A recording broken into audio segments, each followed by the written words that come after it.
Hello, this is Matthew from Love Buddy. This is the Daily LoveCast, 10 p.m. New York time, 10 a.m. Philippines time. Here in the Philippines right now, it's Friday, the 14th of June, 2019, and the topic for today is all about the things we hold sacred. Talk about things don't get more controversial than this, because what it is it's about controversy.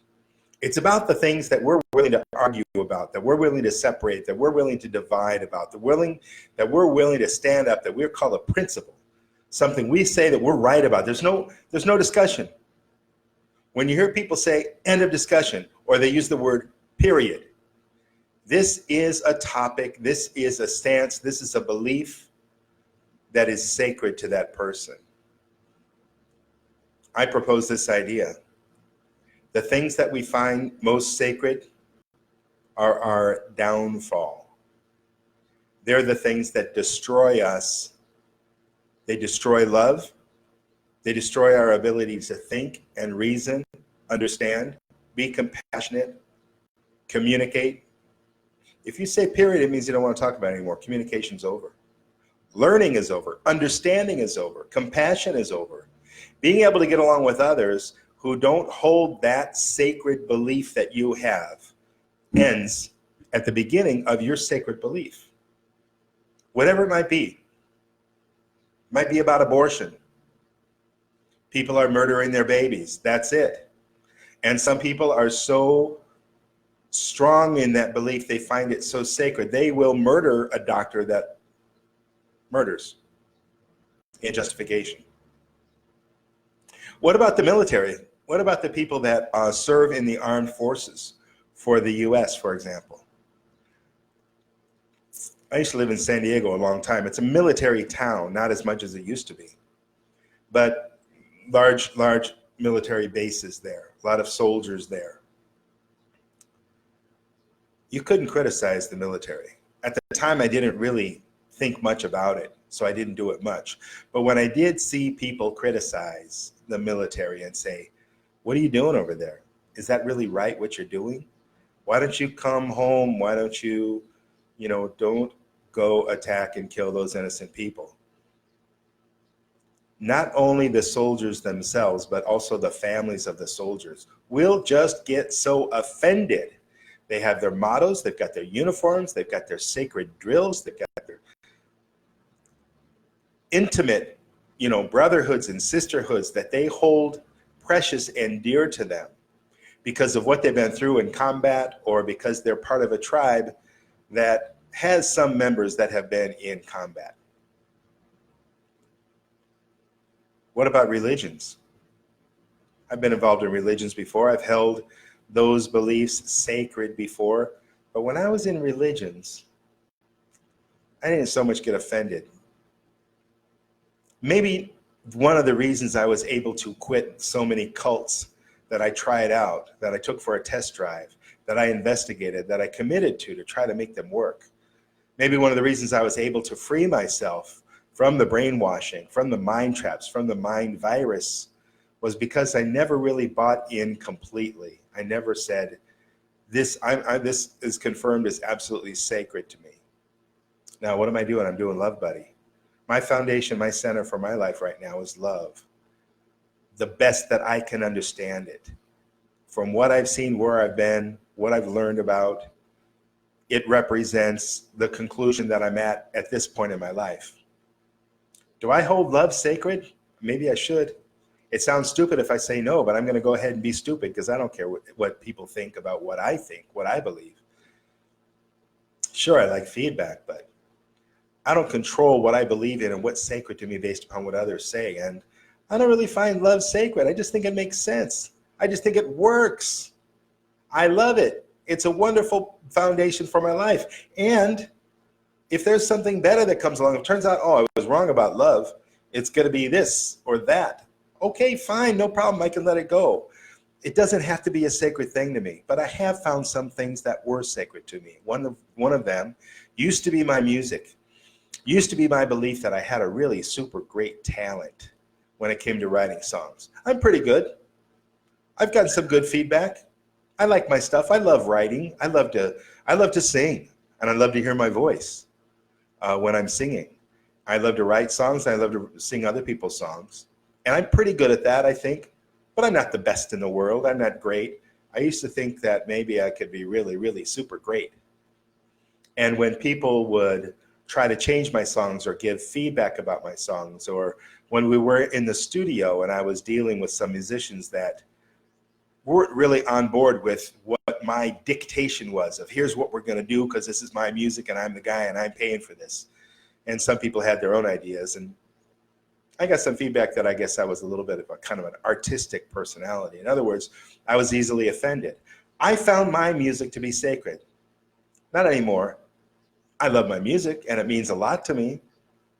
And I really love writing and singing, things like that. They really mean a lot. They're really precious. But it doesn't mean that I'm not open to criticism. Doesn't mean I'm going to listen to the criticism. But it doesn't mean that this is a sacred thing that I refuse to be open-minded about, that I refuse to discuss. I've had ideas about businesses in the past that I held sacred. And what it was about insecurity. And I think this thing about holding something sacred, it's kind of a way to put some walls around it in your mind.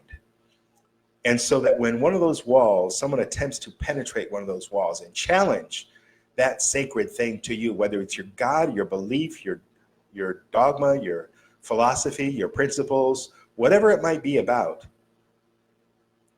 then the warning alarms go off in your head and you say, hey, that's it. I'm not going to discuss that. I'm not open to that.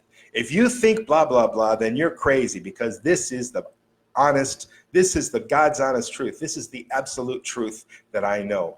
And anybody who has absolute truths, those are sacred things. And those are the person's downfall. Because in this world, in this life, I don't believe in absolute truths to the point to where they're principles that you'll fight about, that you'll divide about. If you have love as your foundation in life, if you have love as your center, you're open to what other people say, but it doesn't mean you believe them. But you're respectful of their opinion. Some people say the earth is flat. Okay, I think it's kind of a nutty idea. Doesn't really work for me. I don't think the person is necessarily nuts. I don't think they're necessarily a crazy person. I don't think I have to discount everything they say just because of that. And the idea that I have that the earth is not flat and that it is round, that seems to make the most amount of sense to me. That's not a sacred thing. Who knows? Maybe I'll find out I'm wrong about that someday. Maybe I am wrong. Some people really believe in that. That's one of the things that got me into the different cults that I was in when I saw, wow, so many people are really into this. I saw my family so involved in evangelical Christianity.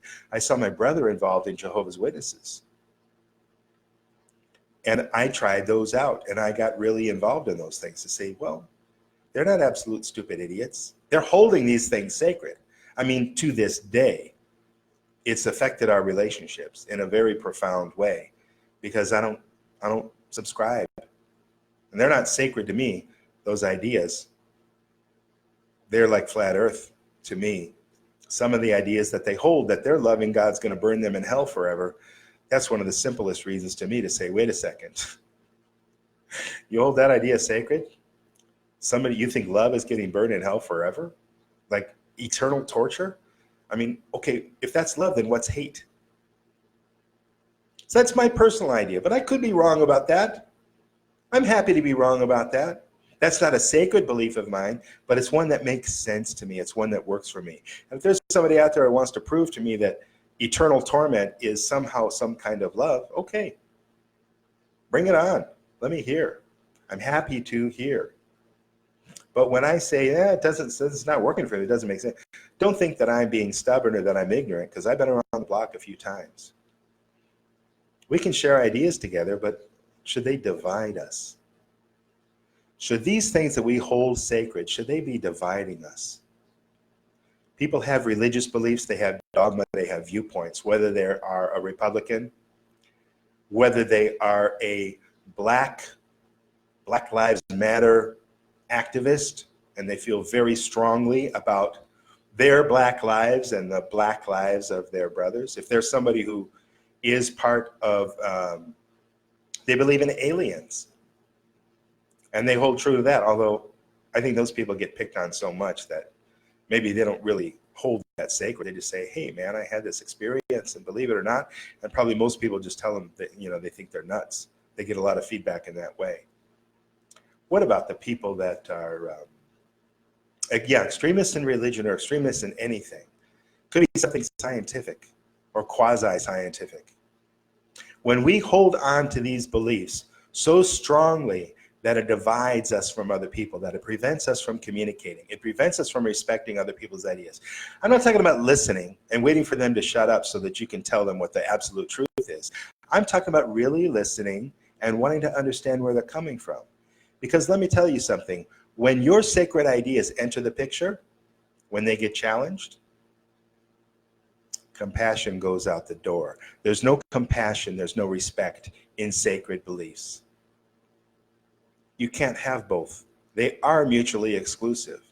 Because I think I know something that you don't. Now, I think I know about love, and I believe in love, but it's not a sacred thing to me. Like I say, I'm willing to be wrong about that. I'm willing to hear good arguments against that. So therein lies the difference. Therein lies the distinction, where we can say, I met a guy a couple of months ago, husband of a very nice woman, evangelical Christians, started up an indoctrination center where they have a local guy in Thailand who's preaching their religion to the kids, orphans, as well as raising them, this is a vulnerable group. So people who want to spread their dogma will find vulnerable. You need a vulnerable person. You need a person who's breaking down, and a person who's in need, a person who's financially bankrupt, emotionally bankrupt, so that you can slip your dogma in there. And this guy's taking advantage of that. And what they've done, so we had a discussion about Palestine.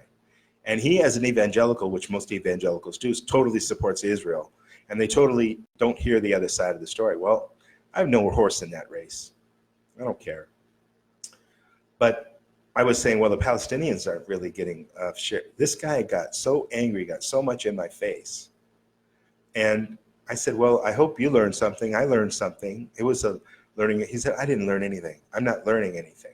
Something to the effect that he already knows all the absolute truth. And I could see how our communication broke down. I could see how it was difficult for us to communicate, to share ideas, to respect each other, each other's ideas and the things that we had to share. Because he got so emotionally upset, his face was red, and he had to get up, he had to leave. We're sitting in a restaurant, his wife is fine. She doesn't have this great insecurity that he has, this great confusion, this great weak spot that he's got to build a wall around that will prevent anyone from penetrating, challenging, examining. If you see somebody like getting so upset like that, getting adamant, getting angry, I've done it, and I can look back and I can say, okay, the times I did that, I was scared. I felt vulnerable. I felt like I might be wrong about this. I felt like I had to believe this because of my ego. I don't really like the word ego very much and what it implies, because I think the word ego can be so misapplied, so misunderstood, so manipulated, so manipulative. People can really use the word ego to tear other people down and say, oh, that's your ego. We should have self-esteem. We should believe in ourselves. We should be confident. In my opinion, these are all wonderful things. Believe in yourself. Be confident in yourself. You're in charge of your own life, and you have every right to believe what you want to believe. Sometimes if we go too far, though, it can be about saying, wow, before I quit every cult I quit, I had to say, wow, what do you mean? Maybe I'm wrong about this? What about all the friends that I have? When I quit Jehovah's Witnesses, I lost every friend I had, including my brother. He won't talk to me anymore. So I sacrificed. I had to lose all that. I had to give all that up. I had to give up my routine. I had to give up my livelihood. I had to give up my relationships. I had to give up all my friendships that I had. And this Jehovah's Witness is a pretty tight, cliquey group, because they're not really allowed. It's dictated that they don't really hang out with other people, especially somebody like me who was part of the group, got baptized, when I was 17, and then quit. And I was disfellowshipped. So they don't like to have their beliefs, their ideas challenged. And when I was getting ready to quit being a Jehovah's Witness, I read a book called Your Erroneous Zones by Wayne Dyer, and he talks about altruism and how we're really selfish, not in a bad way, but the things we do, of course, we're self-interested.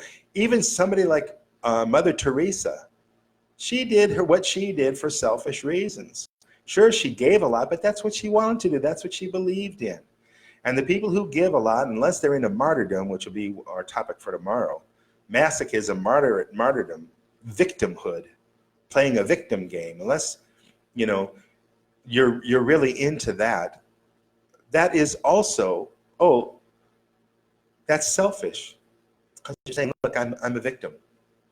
Look at me. Look at how great I am. Look at how everybody screws me and what a great person I am. So once I got this idea, once I got this understanding that the people that were in Jehovah's Witnesses and every religion that I came across, especially Christian religion, they're there to save their own butt. It's first number one about saving their own butt. It's okay, save your butt. If I had a train coming, if I saw the end of the world coming, if I believed that God was this huge train that was just going to mow me down and mow me down forever, yeah. But I don't really believe in that. So I get to think, I get to believe, I get to do anything I want to do. And I can be wrong about that. But if you're in a religion and you suddenly realize, wow, there's something wrong here, your ego's going to keep you in that. Your ego's going to tug on you and say, you mean I've got to admit I'm wrong? What about the people closest to me? Tapes will play, little movies will play in your mind of conversations you're going to have or reactions you're going to get. And those can be horrifying. When I quit Jehovah's Witnesses and then I saw people that were witnesses, including my brother's own sister, totally ignored me. I'd say, hi, how are you? Totally just walk right past. Wow. That hurt. Because I thought our relationship was based more on compassion, understanding, and love. It wasn't. Our relationship was based upon me agreeing with a dogma that they've purchased. Their sacred ideas, their sacred beliefs. These things that we hold sacred, they cause divisions. Now, one of the largest groups of people that I've dealt with that have disowned me have been religious people on Facebook, where I have said, I don't know, I really feel like religion, when people are dogmatic about it, it can divide us because they believe that they have some special information that I haven't got. And I've been through enough religions and I've been through enough network marketing scams that have come and gone that ended up being absolutely not demonstrable to be true in any way, that I know when somebody claims this or that. No, there's never really any evidence for that. Anybody who says that they believe in some God of theirs or some sacred religion thing of theirs, their life is no better than anybody else's. They have an idea, they're convinced that it is, but from outward evidence, it's never the case.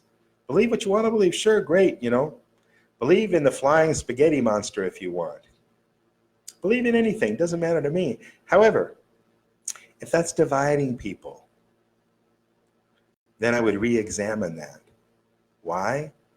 Because I think us being unified, I think us working together, I think us cooperating on this planet Earth, which is very finite, very limited in its size and in its resources, we're destroying the planet because we don't know about love. We don't know how to get along with each other. We don't know how to cooperate. We don't know how to love the earth. We don't know how to love animals. Look at how animals are treated in these, these people that hold it sacred, sacred, period, end of discussion. The U.S. meat packing industry that kills these cows, kills these bulls, and creates beef from them.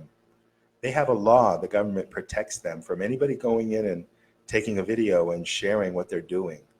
It's illegal. People have snuck in and done videos before. They've gotten in trouble. They got caught. They have to hide. What does that kind of secrecy mean to you? If they were doing something that was humane, if they were doing something that was right, if they were doing something that wouldn't cause total outrage when people saw what was really going on, they wouldn't have to keep it secret. Look at the secrets that the US government keeps. Oh, this information about JFK, we're not going to open up all the files. 9/11, so many secrets, so many. Why? They're making it sacred. This is something sacred. When George W. Bush was challenged about that, that there was some government cooperation, he just shut the guy down right away, the reporter, and he has the power to do that because he's got the guns and he's got the drones behind him that will protect him. And he just said, that's ridiculous. I'm not even going to consider that. He's not even going to discuss it. He doesn't have to discuss it. He doesn't have to respect what other people say because he's holding these things sacred. And the things he's holding sacred will blow up in his face when the truth is found out, if he's still around. So we hold things sacred because they'll blow up in our faces. Wow. You mean the God that I've been worshiping may not be the one and only true God, and all the dogma and all these principles that I've been taught may not be the absolute truth? In fact, maybe there is no absolute truth? Yeah, that's very possible. Look for the things you hold sacred in your life. Look for the things that get you, just makes your blood boil, gets you so angry. How would you dare ask me that question? End of discussion. Period. I am not going to discuss that with you. Wow. Where does that anger come from? It comes from insecurity. It comes from fear. And it comes from the truth inside that we know that we might be wrong. And if we're wrong, we lose friends, we lose family. We lose our sense that we're right and the others are wrong, that we found the good, right foundation for our lives. We found the ultimate truth, and we never have to look again, and we never have to say, I'm sorry, I was wrong, I didn't understand. We don't ever have to do that anymore when we know the absolute truth. But there is no absolute truth, and we know that because we've got love inside. And love is this machine. Love is this ultimate organizing machine that when we listen to our heart, those walls get torn down. Those absolute truths evaporate and vanish. Those things that we hold on to so dearly and so sacredly, when we apply love, they're gone. I'm sorry, but you got to let them go. Because love is the great equalizer. None of us are better than anybody else. None of us are further ahead in spirituality. We're all where we're at, and all of that is valid, and we're all here to learn and grow, have compassion and understanding for each other, nurture each other, protect each other, take care of each other, treasure each other, and all the while treasuring ourselves, nurturing ourselves, protecting ourselves. As one human family, we're here together to learn to love. We're here together to learn to share. We're here together to learn how to be more compassionate toward each other, not to stand up for some principle that just divides us. It can't be resolved. You're never going to get everybody to believe what you believe. You're just not going to, it's not going to happen. So we can be tolerant. We can be respectful. And that's okay. And that's enough.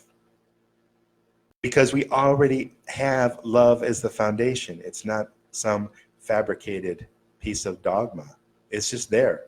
It's there everywhere I look, and it's in everyone that I know. And when you show love and compassion, people respond to that in a positive way. And the stronger the love that you feel, the more barriers break down. Some people have been really hurt. Some people have a lot of walls. But love conquers all. And I didn't make that up. Love is everywhere. Okay. 25 minutes. Thanks so much for listening. Thank you so much for being there. Thank you so much for believing in love. Thank you so much for listening. And I hope that you have a wonderful day ahead of you. I hope things are going wonderfully for you in life. I hope you have love in your life. Guess that's it for now. Thank you so much. I'll see you tomorrow, same time, 10 p.m. New York time, 10 a.m. China time. I'm here every day, about 20 minutes, 20 to 30 minutes, sharing ideas. Got an idea you want me to share, talk about, discuss? Tomorrow's going to be about martyrdom, masochism, victimhood. We're going to talk about that tomorrow. Okay, take care. I love you. See you tomorrow. Bye-bye.